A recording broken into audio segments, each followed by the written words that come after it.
The spring semester gets off to an unexpected and bumpy start at Concord. And we'll take a closer look at the new economic stimulus proposal by President Bush. Find out about these stories and more coming up next on WMLT.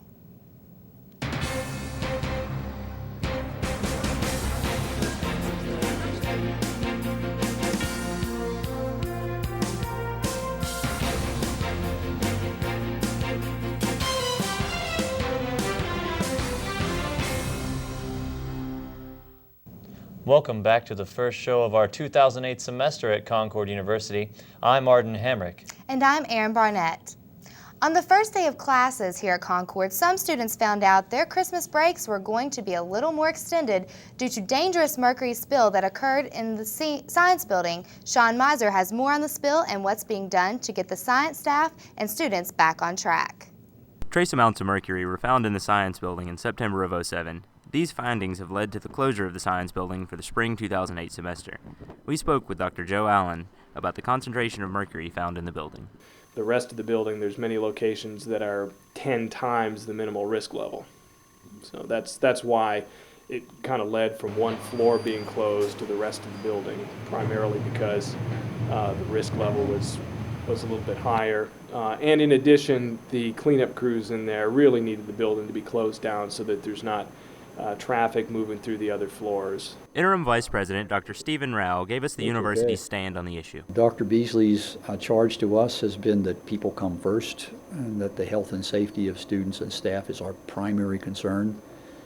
And he's also indicated that we are to share the information that we have as we get it. With the science building closed, the Ray Hall Center was put into use a bit early, which made for an interesting transition for students and teachers. We were lucky that we hadn't moved the business faculty yet because that building was closed, but for example, we hadn't put numbers on the rooms yet, so it was a matter of sticking up paper tags on the walls so people knew where they were going to be. With classes relocated and students and teachers settling into their new surroundings, cleanup is underway. The building is scheduled to reopen for the fall semester. Sean Miser, WMLT. You may be finding a little more money in your pockets soon, thanks to a new stimulus package proposal. Jessica Triolio found out the guidelines on how you and your family can cash in with the new plan. Our last recession was in 2001, but our current deficit could by far surpass that brief downturn. President Bush, along with other politicians, have a proposed economic stimulus plan that could boost this year's deficit by $100 billion. Many Americans are eagerly awaiting this plan.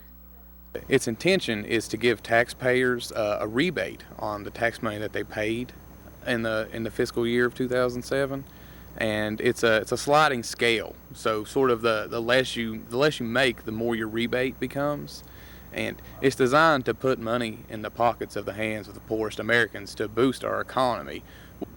A deal was reached 2 weeks ago that would provide $150 billion in economic stimulus through tax rebates to 117 million families and temporary tax rebates for businesses. As good as all of this sounds, many people have different views. The actual effect that the plan that the president has put forth will bring such minimal impact that I don't think it's going to make any kind of long-term difference whatsoever. If you really want to talk about serious economic stimulation for the economy, you end the war, a war that's costing more than $1 billion a day. In its first year, that war has cost us more than $365 billion. So if you want to talk about economics and the strain on the economy, let's talk about that. Despite the controversy, this proposal was voted on January the 29th and was approved by the House 385 to 35. The package is hoped to be approved by the Senate and on the President's desk by February the 15th. Officials are considering rebates of $600 for singles and $1,200 for couples, with an additional $300 per child. Bush also wants to help small businesses with write-offs on new equipment. From Athens, I'm Jessica Triola. Concord is once again seeking accreditation and would like you to help maintain its sterling reputation. The Concord University will be undergoing comprehensive evaluation March 31st through April 2nd by a team of the Higher Learning Commission. If you would like to comment on the quality of the college or its programs, send your comments to Public comment on Concord University, the Higher Learning Commission, 30 North LaSalle Street, Suite 2400, Chicago, Illinois, 60602. Comments must be made in writing and signed and cannot be treated as confidential. Tuition is being reduced for senior citizens who would like to attend Concord University. Those who are 65 or older, whether they are in or out of state, are eligible for the discount. Seniors may apply for academic credit or not for academic credit. Textbooks and other instructional material are not included in the discount, but seniors may opt to take classes in Athens or Beckley. For more information on the discount, you can call 1-888-384-5249. Coming up after the break, Sean Miser will bring us up to date with the latest in sports. And we'll help you out with some last-minute Valentine's Day ideas. Stay tuned.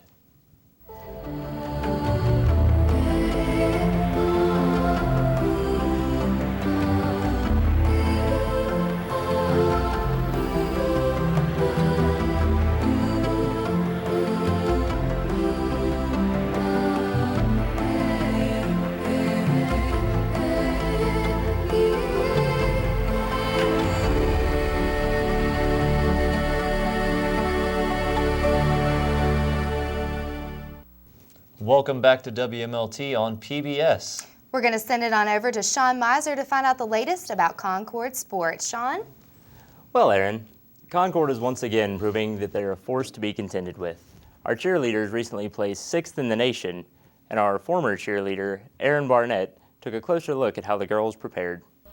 Disney World is one of the most popular family vacations in the U.S., but when mid-January rolls around, college cheerleading and dance teams from all over the nation travel to sunny Orlando to compete for a national championship. For the past 12 years, Concord University girls team has qualified to compete in the UCA College Nationals. This year, the Mountain Lions competed against 14 Division II teams, making it all the way to the finals.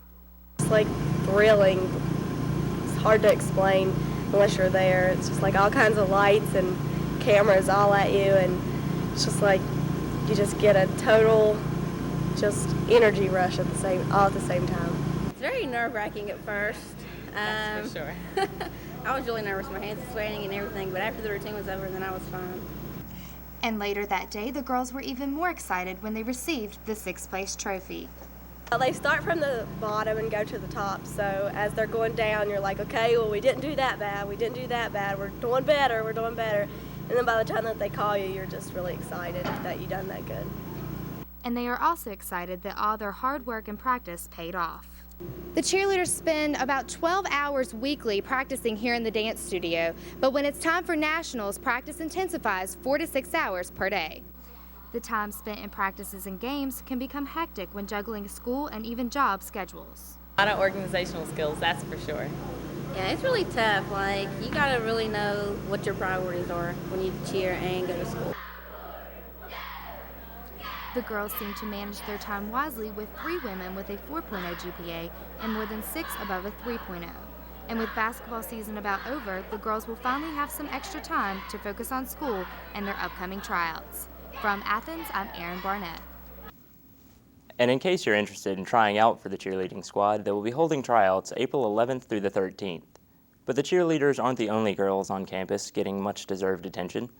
The Lady Lions soccer team experienced one of their best seasons this year. Not only did the Lady Lions finish the season with 12 wins, 8 losses, and a tie, but also finished in the WVIAC conference with 9 wins, 3 losses, and a tie.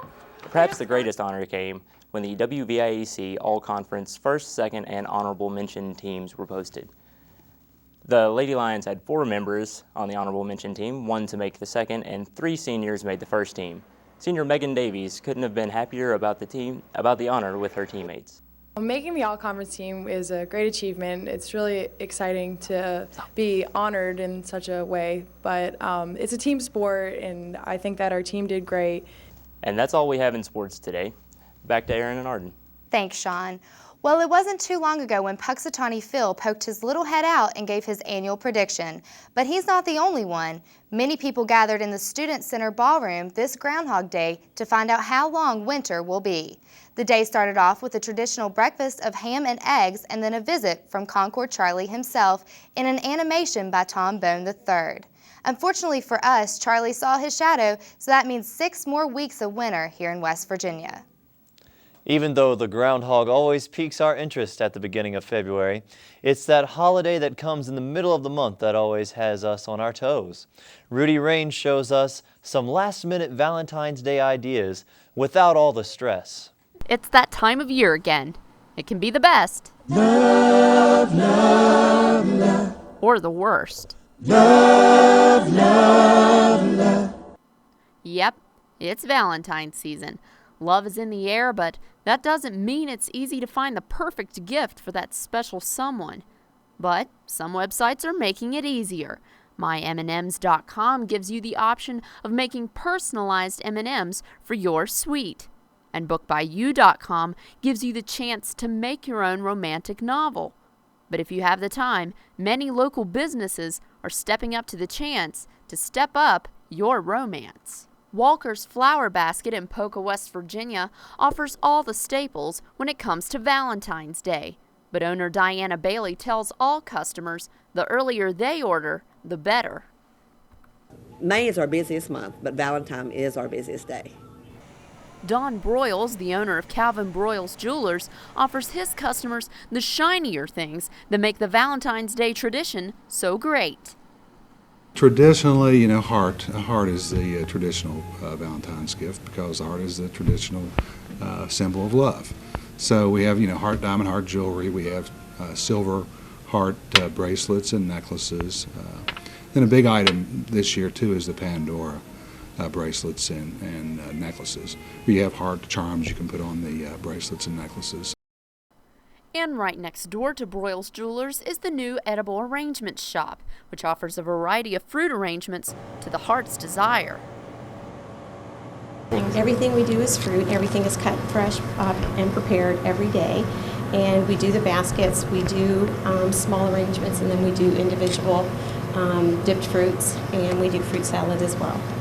But is the New Tays Valley business ready for the Valentine's Day rush? We're going to have last minute men, men do everything at the last minute, but we're prepared. So if you are looking for that last minute holiday idea, the best way to say it is with fruit. Definitely with fruit. I'm Rudy Raines, WMLT. For Arden Hamrick and the rest of us at WMLT, I'm Erin Barnett. Tune in again in 2 weeks for a new show. Have a great evening.